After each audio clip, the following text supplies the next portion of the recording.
How is everybody doing today? And in this video, we are going to talk about quite a bit because yes, we do have a lot of information available to us because of the acceleration notice that we got with all the events and the timeline of which is going to happen. Of course, we get to see the main story, these side events, and also a release range for Angel Beats. So we have quite a bit to talk about when it comes to cross-referencing these side stories plus the main story to give you the list of banners we should be receiving in this amount of time, because we were able to cross-reference. I had to ask a couple questions to Wakasa, to ask look forward to a lot of different websites to see which characters did what they're able to do, who's still relevant, all the different type of stuff. And I think I have that all for you in this video. So we're gonna go ahead and look at which banners should we be receiving from now up until Angel Beats, most likely. And it should be pretty accurate just because it is going to, like I said, cross-reference the release dates of a lot of these side stories plus the main story stuff. So let's go ahead and start talking about everything. I'm gonna let you know which units are still worth it. I'm gonna let you know which units are still available to use in JP in regards to how strong they are and which ones are future proof, all the different type of stuff. So let's go ahead and get straight into it. The first banner we should be receiving because of the chapter 4 part 2 inclusion, or I guess you say introduction, should be Megumi and Satomi. Now these two characters, realistically the only one that you really want is going to be this Megumi, because she is going to be the premier fielder for the fire team. So if you're thinking about building fire, or if you are going to be fielding fire, or you already have a fire team, this Megumi is pretty important because not only does she give you that fire zone that Tojo can also do as well, but she also gives a single target 2-turn defense down for fire, which is very strong to be able to couple up on top of every other debuff. So this is very strong. This allows you to stack debuffs a lot easier when you're using this Megumi, and overall she's just going to help you a lot in terms of building a fire team. She will be the best fire debuffer currently on JP at the current moment, and she is still the best one at the moment when it comes to a fire fielder that has the value that she's going to be bringing with this fire defense down. And this doesn't really help because this is a self-attack up, doesn't really do much. But the next character is Satomi.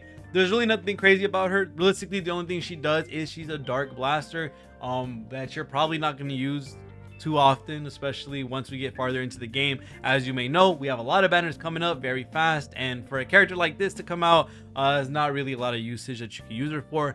Really quickly, before I go even further into this video, just because I'm telling you to pull or not to pull or what you should be looking out for doesn't mean you have to pay attention or actually do it. If I'm saying to pull Megumi because she's the best fire fielder, if you're not building fire, you don't like Megumi, you don't have to get her. It's all good. Same thing goes with Satomi. You really want Satomi because you like her as a character, or you're building a dark team, go ahead. If that's what you want to do, that's what you want to do. But I'm just giving advice based on what we have available to us in terms of information from JP. So Satomi, not really needed. And then for this Megumi, 100% needed for fire teams. The next banner we should be looking at, because during the 100-day celebration we are going to get chapter 4 part 2, is also this Swimsuit Yuena side event. And this is going to come with Swimsuit Yuena, and this also is going to come with a Swimsuit Tama. Now Swimsuit Yuena is actually a very strong dark AoE damage dealer, and yes, AoE, that's a really good thing to have when it comes to farm. But she has a lot available to her when it comes to her kit, very I guess you say reminiscent of what Adelheid has with all of her self buffs. She has a 5 skill point self dark attack up, so that's very strong overall. She's allowed to be on the front line. She's able to soak up buffs without using her attacks, and being able to give yourself elemental enhance is a very strong thing, especially as a DPS, because that just overloads you with a certain amount of buffs that you can get that aren't, I guess you could say, non-elemental. And then not only that, she also gains an additional turn, which is pretty good.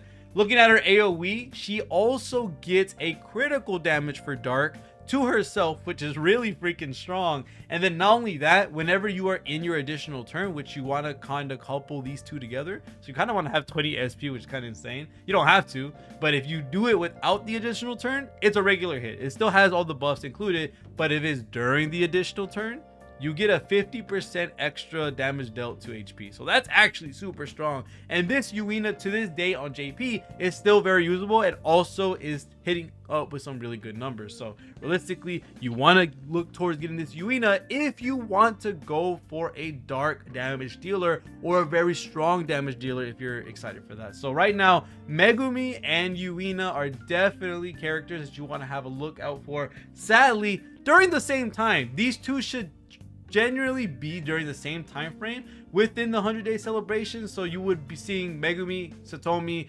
Yuena, and also Tama, which we have to talk about this Tama still as well. These will all be in the same patch, so you will have to either choose or you have to get lucky or something like that, but that means they have shared pity. So realistically, I would probably go for the Yuena first, that we can get the Tama potentially, and then maybe pick up the Megumi, because getting this Satomi is not the most important thing in the world.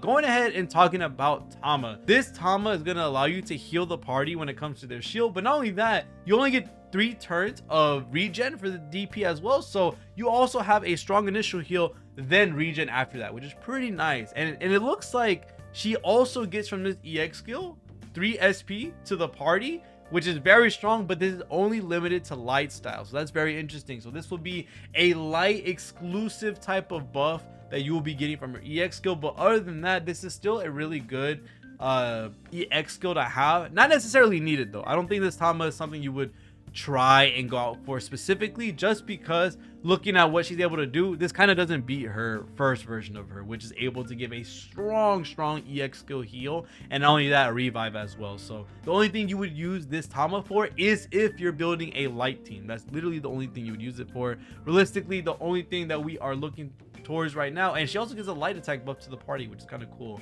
Realistically, the only characters right now that you would be looking out for are Yuena and Megumi so far. But now going into the next portion of the event, we are looking at crime, punishment, and love, and this is going to be Vertica and also Sharro.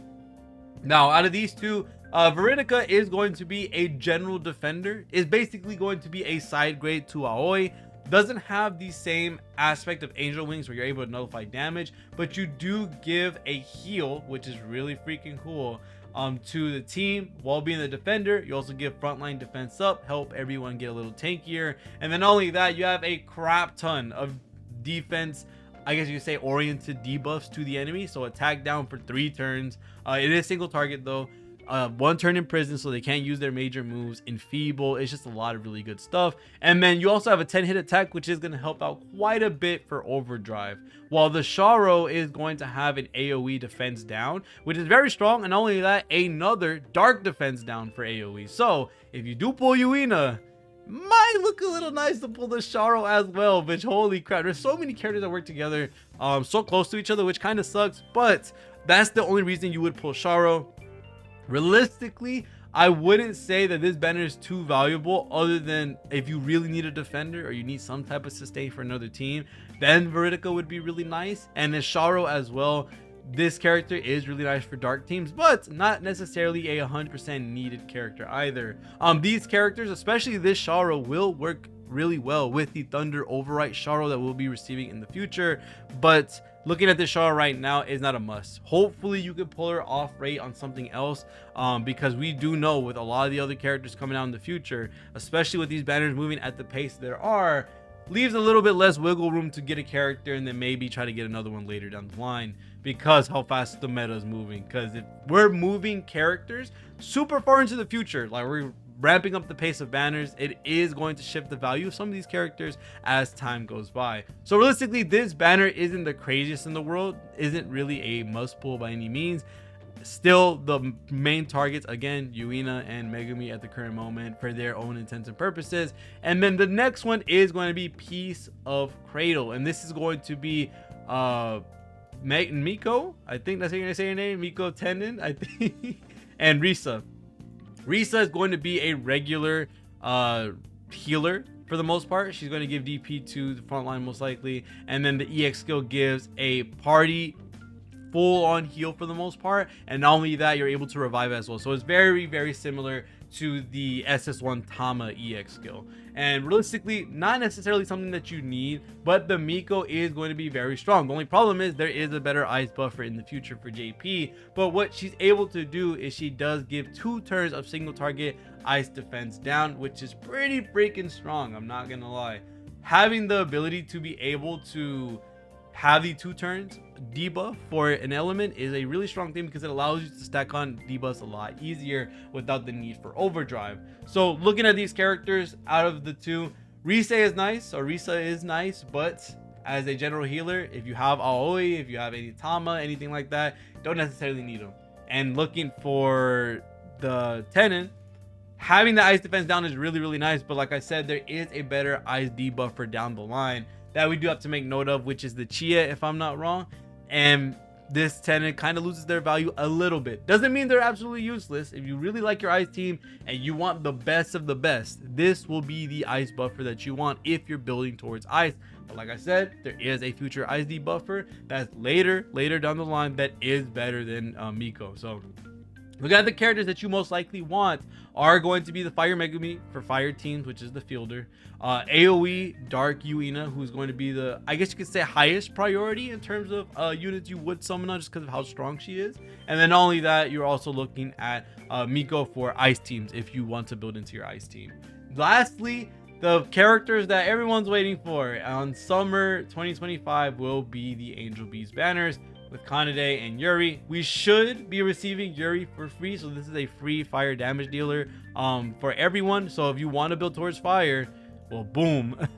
Not only do you have Megumi here, but you're gonna have a free damage dealer or free blaster when it comes to fire teams, which I'm kind of waiting for, since they don't want to give me Ruka. And then we also have the Kanade as well for light. Again, if you pull for Yuena and you get this Tama, technically you would be able to work pretty well with this Kanade, because she will be doing light as well. She gives herself self Mind's Eye, which is kind of insane.